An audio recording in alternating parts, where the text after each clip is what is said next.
اللہ میری دوڑ تیری طرف ہے، چاہے میرے کام مخلوق کے راستے سے بنا یا براہ راست بنا، میں ان مخلوق اور میں محتاجوں کی پلٹن کے پیچھے نہیں چلتا۔ اللہم انت الملک لا شریک لک والفرد لا ند لک کل شیء ہالک الا وجہک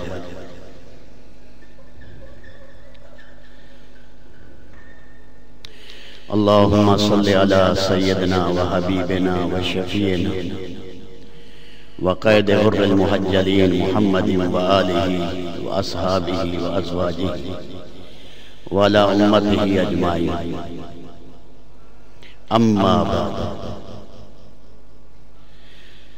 فاعوذ باللہ من الشیطان الرجیم، بسم اللہ الرحمن الرحیم، فلا وربک لا یؤمنون حتی یحکموک فیما شجر بینہم ثم لا یجدوا فی انفسہم حرجا مما قضیت ویسلموا تسلیما۔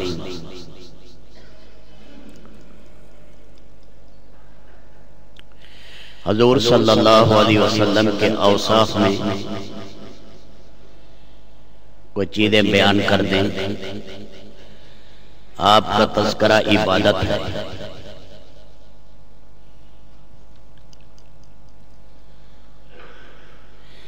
ذکر محبوب جو ہوتا ہے یہ بھی وصال محبوب سے کم چیز نہیں۔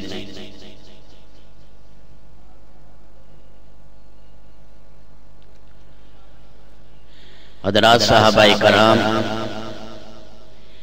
اپنی اولادوں کو حضور پاک علیہ السلام کے واقعات سناتے، زندگی سناتے، تاکہ اولادوں میں، بیوی بچوں میں اللہ رسول کی محبت قائم ہے۔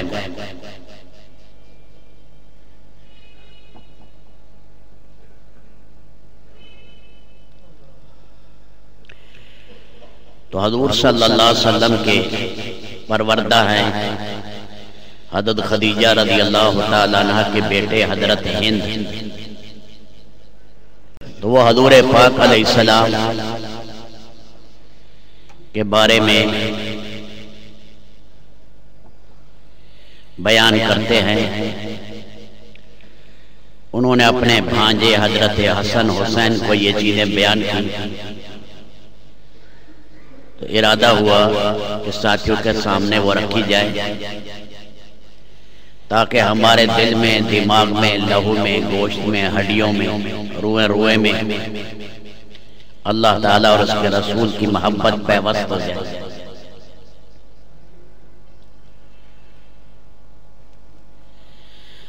تو انہوں نے رسول پاک علیہ السلام کا پہلا جو وصف بیان کیا، کان رسول اللہ صلی اللہ علیہ وسلم فخما مفخما،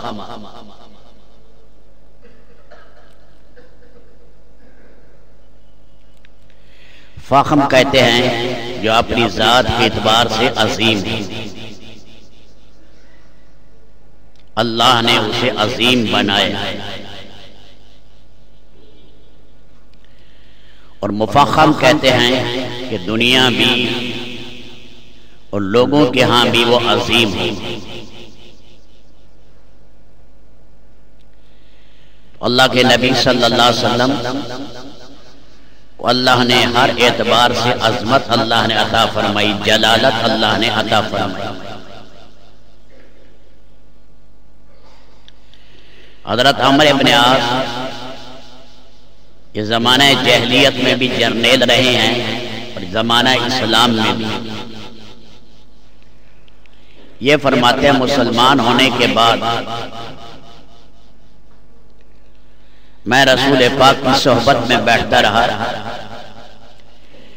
آپ کے جلال و عظمت کا یہ حال تھا کہ آنکھ بھر کے میں دیکھ نہیں سکتا۔ اللہ نے ایسی جلالت اور عظمت اللہ نے اپنے حبیب کو عطا فرمائی۔ یہ ایک باطنی نور ہوتا ہے، اللہ اس کی روشنی باہر لوگوں کے دلوں پر ڈالتا ہے۔ ایک موقع پر سیدنا عمر ابن خطاب آ رہے ہیں، پیچھے مجمع ہے، مڑ کر پیچھے دیکھا تو جو ہی مڑے لوگوں پر روب پڑا تو گھٹنوں کے بل لوگ گر گئے۔ بڑے بڑے لوگ سامنے آتے تو ان کی ٹانگیں کانپنے لگ جاتی، تھراتے تھے۔ وہ یہ نہیں ہے کہ ڈنڈا لے کر بیٹھے ہیں یا اپنا روب جما رہے ہیں، فطرتی اللہ تعالیٰ نے اپنے حبیب صلی اللہ علیہ وسلم کو یہ روب دیا تھا۔ اس لیے بعض اوقات قاصد آتے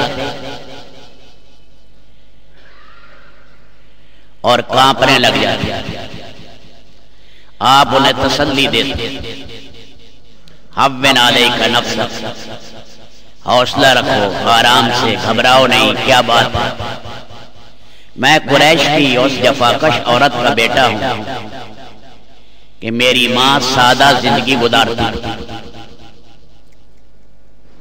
حضرت آمنہ کے بارے میں فرمانے لگے،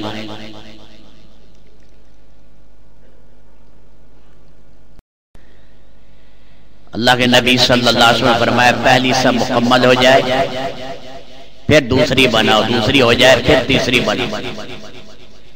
دین کی چاہت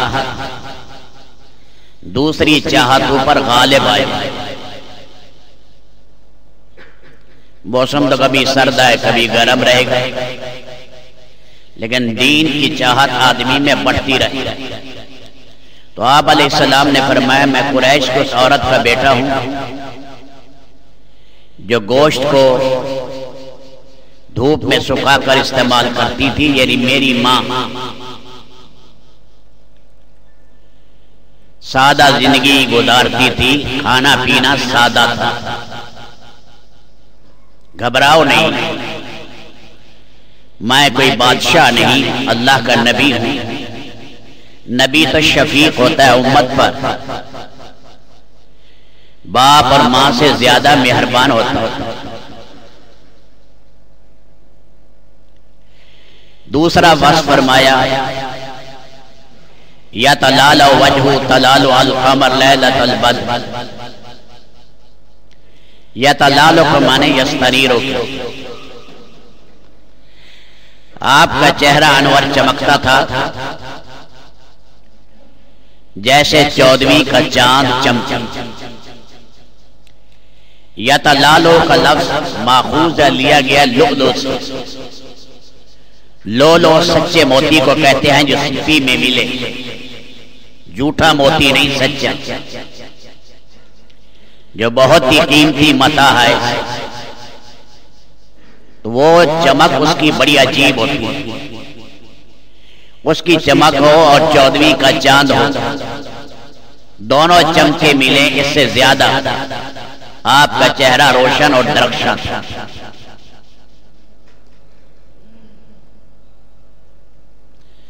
مولا علی قاری جمع الوسائل میں لکھتے ہیں شیشہ ہوتا ہے، اس کو دیوار پر یوں کرتے ہیں تو شیشے کا عکس پڑتا ہے، پھر دیوار پر سامنے کوئی چیز گزرے تو پتہ لگتا ہے یہ کون سی چیز گزری۔ ایسے ہی اللہ کے نبی جب گزرتے تو آپ کے چہرے کا عکس دیوار پر پڑتا تو اس دیوار سے ادھر کی چیزیں نظر آتی۔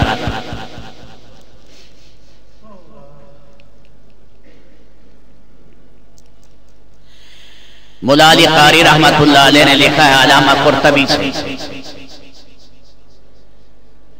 فرماتے ہیں اللہ نے کل اپنے حبیب کا حسن دنیا میں ظاہر نہیں کیا، ورنہ صحابہ کے لیے افادہ اور استفادہ مشکل ہو جاتا، اس لیے کہ انہوں نے حضور پاک سے استفادہ بھی کرنا ہوتا، ورنہ اسی حسن میں گم ہو جاتا۔ سیدہ عائشہ رضی اللہ تعالیٰ عنہ فرماتی ہیں کہ زلیخا یا زلیخا نے حضرت یوسف کو دیکھا، اس پر فریفتہ ہوئی، پھر ان عورتوں کو بلایا جنہوں نے تہمت میں حصہ لیا، تو وہ خواتین حسن کو دیکھ کر اپنے ہاتھ کاٹ بیٹھی بجائے پھل کاٹنے کے۔ فرمایا اگر میرے حبیب کے حسن کو دیکھتی تو اپنے دل چیر بیٹھتی۔ اللہ کے نبی صلی اللہ علیہ وسلم کا فرمانا ہے کان اخی یوسف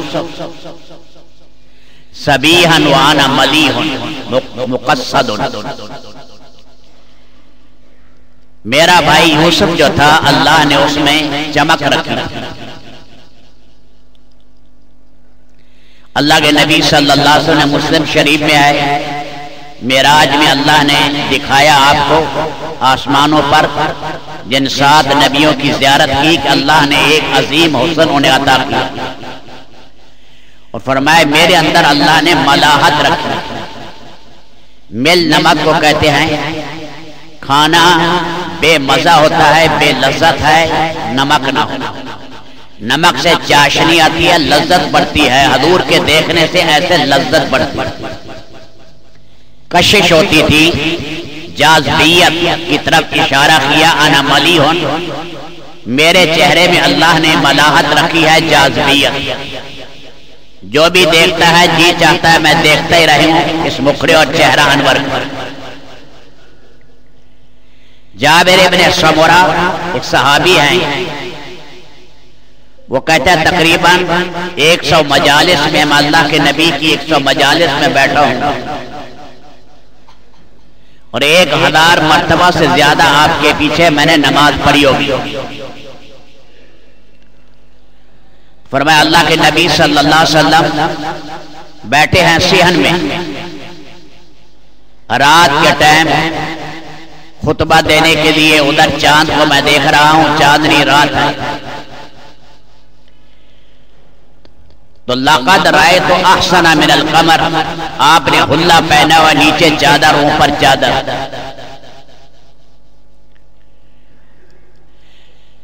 میں نے دیکھا کہ آپ چاند سے زیادہ حسین۔ جہاں عربی میں لقد آ جائے وہاں واللہ محسوس ہوتا ہے، اللہ کی قسم آپ چاند سے زیادہ حسین۔ یہ مبالغہ نہیں بلکہ حقیقت ہے، اس لیے روایات میں اظہر اللون، رنگ مبارک، اللہ نے آپ کو چمکیلا دیا۔ زہرہ چنبیلی کے پھول کو بھی کہتے ہیں لیس بأبیض الامحق، آپ چونے کی طرح چٹے نہیں تھے، مشرب بحمرہ، حمرت اور گلابی پن آپ کے چہرے میں سفیدی کے ساتھ ملا ہوا، یہ دونوں رنگ سفیدی اور گلاب پنا زردی اللہ نے آپ کے چہرہ انور میں جمع کر دی۔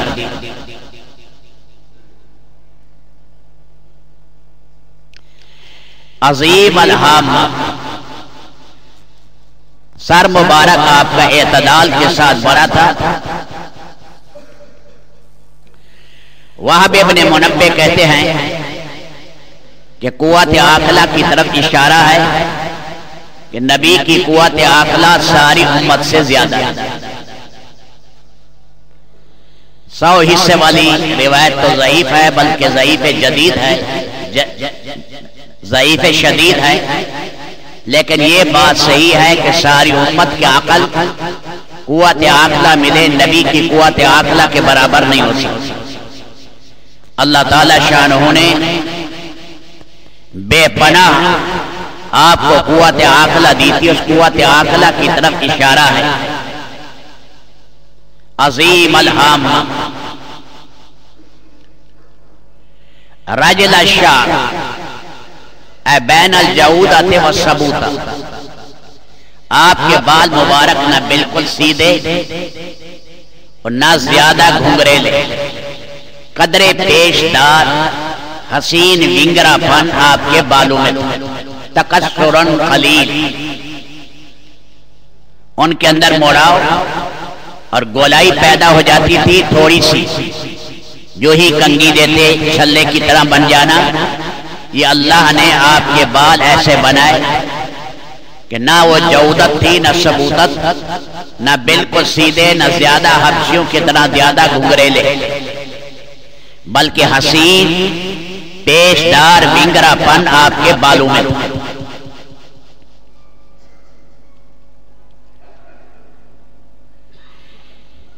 ان فرقت عقیقتہ فرق و الا فلا.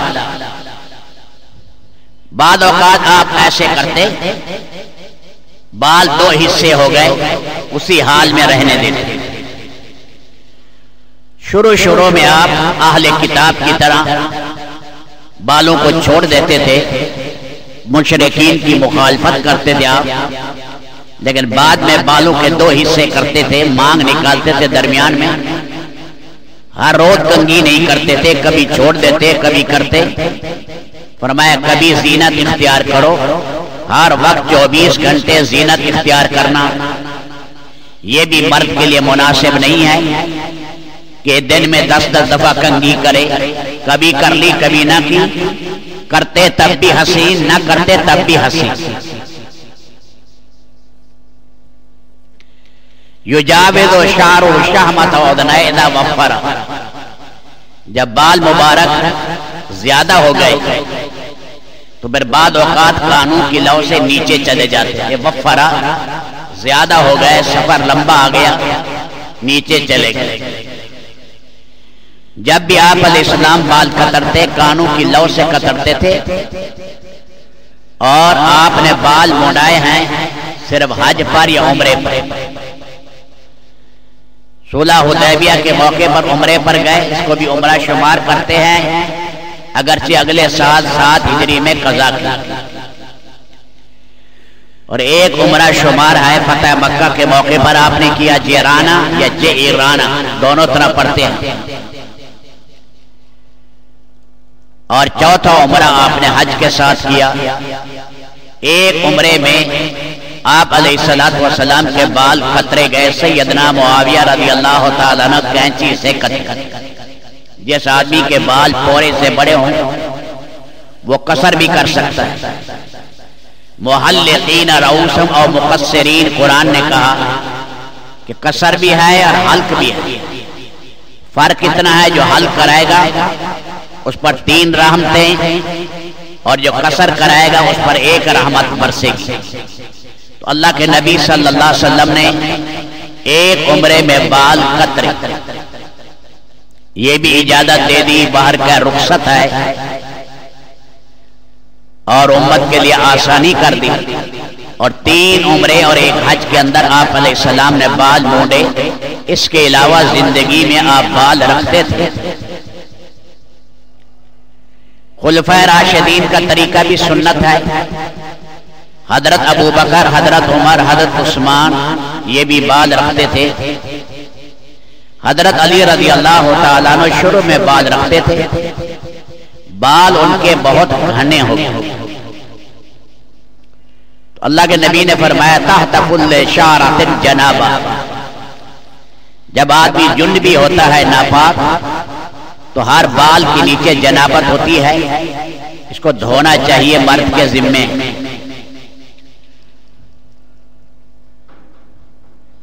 اسی طرح جسم میں پڑے ہوئے بال، کیونکہ جسم میں جو بال ہوتے ہیں وہ کھڑے نہیں ہوتے، پڑے ہوتے ہیں، اس کے نیچے بھی صفائی کرنی ضروری ہے.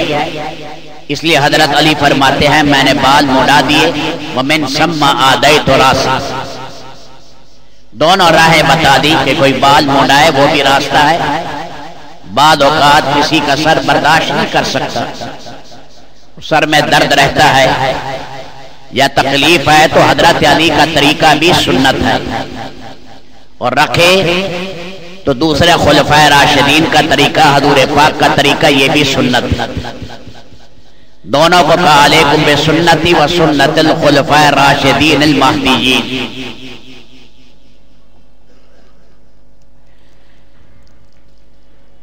قص اللحیہ، داڑھی مبارک آپ علیہ السلام کی قدرتی گھنی تھی.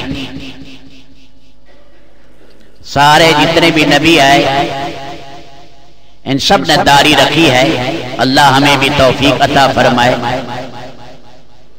اس پر تانا دینا گناہ کبیرہ ہے. انسان ہے، انسان سے غلطیاں ہوتی ہیں، کوتاہیاں ہوتی ہیں. غلطی اور کوتاہی کے موقع پر داڑھی کا تانا دینا یہ ٹھیک نہیں.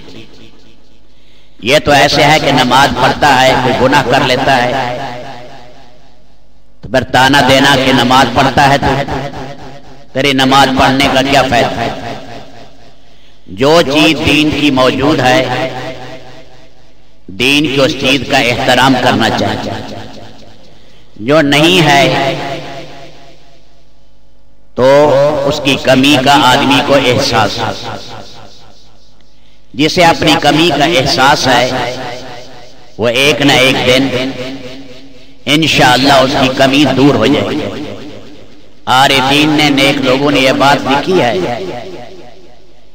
کہ جو آدمی اپنی غلطیاں دیکھتا ہے اور روتا ہے اللہ کے سامنے، ایک نہ ایک دن اللہ اسے ان غلطیوں سے پاک کر دے۔ اس لیے تنقید نہیں کرنی چاہیے، کیونکہ یہ ایک نبی نہیں لاکھوں نبی آئے، اور اس کو فطرت سلیمہ کہتے ہیں۔ فطرت سلیمہ ایسے ہے جیسے کوئی ناک کاٹ لے، اس طرح لے کر بھویں موڑ دے، اور اسی طرح اپنے کان کاٹ ڈالے، اللہ کی فطرت کو تبدیل کر دے۔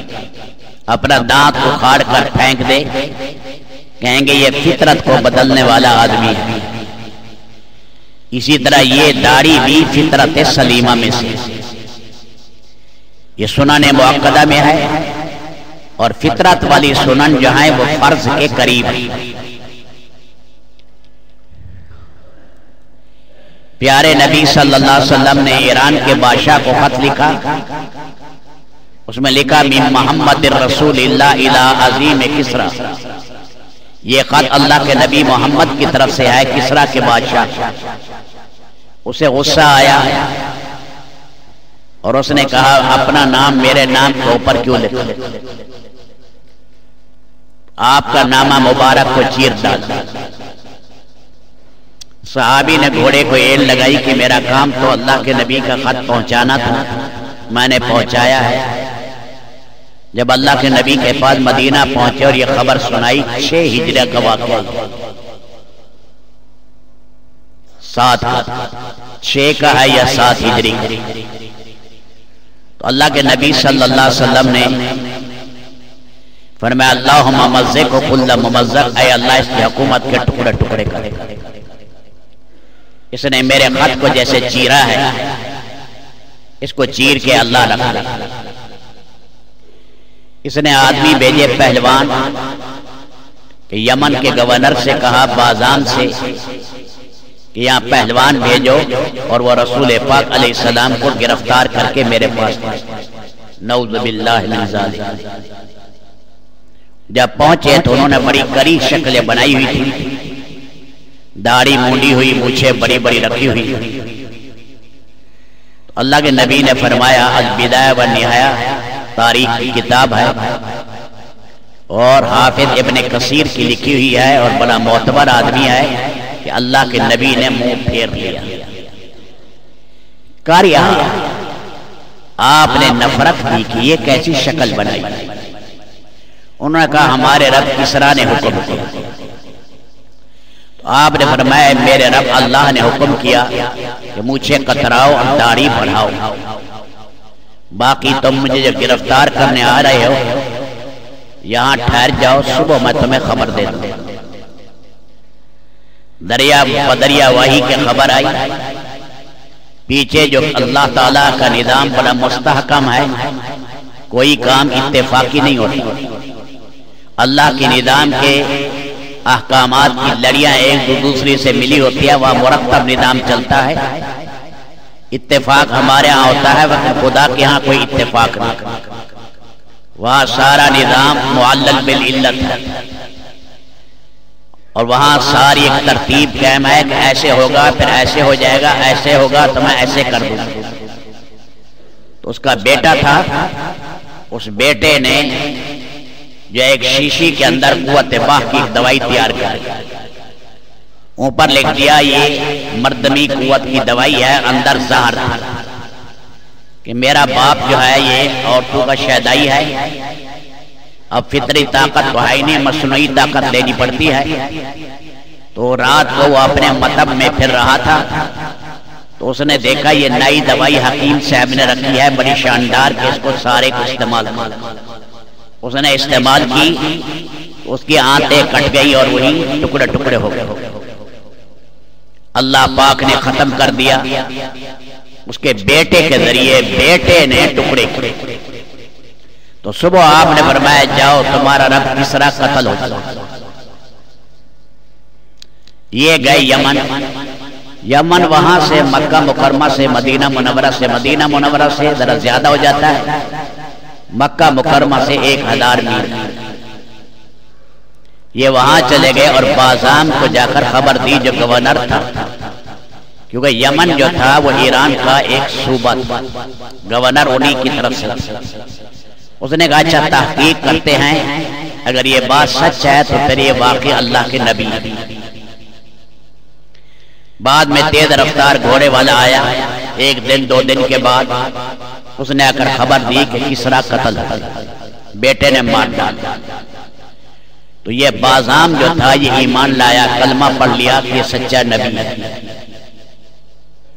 اس نے پھر رسول پاک علیہ السلام کے پاس خط لکھا اور اپنا آدمی بھیجا، یا رسول اللہ میں ایمان لا چکا ہوں اور میں چاہتا ہوں ہمارے ہاں یہاں مسجد ہو، تو اپنے کسی صحابی کو آپ بھیج دیں، وہ یہاں پر مسجد بنا دیں۔ میرا ایک باغ ہے، اس باغ کے اندر مسجد بنا۔ اللہ کے نبی صلی اللہ علیہ وسلم نے وبرہ بن یحنس کو بھیجا۔ یہ وہاں گئے، آج کل وہاں یمن میں، صنع یمن میں ایک بڑی مسجد ہے، ہماری اس مسجد سے تقریباً اسی کے برابر ہوگی، تو اس کو کہتے ہیں الجامع الکبیر، اور وہ ہر وقت 24 گھنٹے تلاوت سے بھری رہتی ہے، سارے وقت، صرف نماز کے ٹائم نہیں، لوگ ہر وقت اس کے اندر تلاوت کرتے ہیں۔ تو انہوں نے کہا یا رسول اللہ میں وہاں جاؤں گا تو مسجد میں کیسے بنوں؟ پھر میں وہاں 2 پتھر ہوں گے، ایک کا نام ہے منقورہ اور دوسرا پتھر ہوگا مسمورہ۔ یہ دونوں پتھر مشرق اور مغرب کی طرف سے ہیں۔ سامنے ایک پہاڑ ہے زین پہاڑ، اللہ کی شان، آج تک وہ چھوٹے پتھر کھڑے ہیں، بڑا کاٹ دیا، تھوڑے ٹکڑے اس کے بچائے ہوئے ہیں، جیسے صفا مروہ کے ٹکڑے بچائے ہوئے ہیں۔ تو وہ منقورہ بھی تھوڑا سا بچا کھڑا ہے اور مسمورہ بھی لکھا، اوپر لکھا کھڑا ہے، دونوں پر وہ ہم نے اپنی آنکھوں سے دیکھا، منقورہ اور مسمورہ۔ پہاڑ ہے، لمبا جا رہا ہے اور وہ بیت اللہ کے رخ پر ہے پہاڑ، اس کا نام زین پہاڑ، واد کے ساتھ۔ اس پہاڑ کی سیدھ میں آپ نے فرمایا تم بیت اللہ اور محراب کو بنانا، قبلہ اسی کو طے کرے۔ اور پھر آپ نے سمجھانے کے لیے مزید کہا 2 اور پتھر ہیں، ایک طرف قصر مشید ہے، بادشاہ آیا تھا غمدان، اس نے بنایا تھا محل، اس کا نام ہے قصر مشید، اور ایک کی طرف صخرہ ململمہ ہے، پتھر کا نام ہے ململمہ۔ اگر تجھے مسمورہ اور منقورہ سمجھنا ہے تو ایک طرف قصر مشید ہوگا اور دوسری طرف صخرہ ململمہ ہوگا، اس کے درمیان میں مسجد بنا۔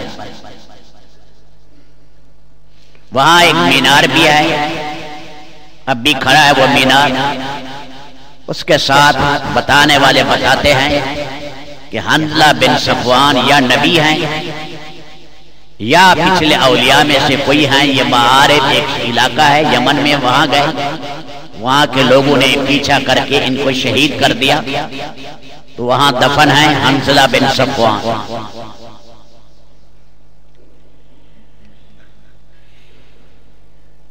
جب اللہ کے نبی خندق کے موقع پر ایک چٹان آئی تھی اور ٹوٹ نہیں رہی تھی، تو پھر آپ نے زور سے کدال مارا، اس میں چمک نکلی، تو آپ نے چمک میں اس قصر مشید کو دیکھا، اور یہ قصر مشید 20 منزلہ تھا، ہر منزل جو تھی وہ 10 ہاتھ کی تھی، اور اس پر ہاتھی دانت کے اور دوسرے تانبے اور پیتل کے مورتیاں بنی ہوئی تھی۔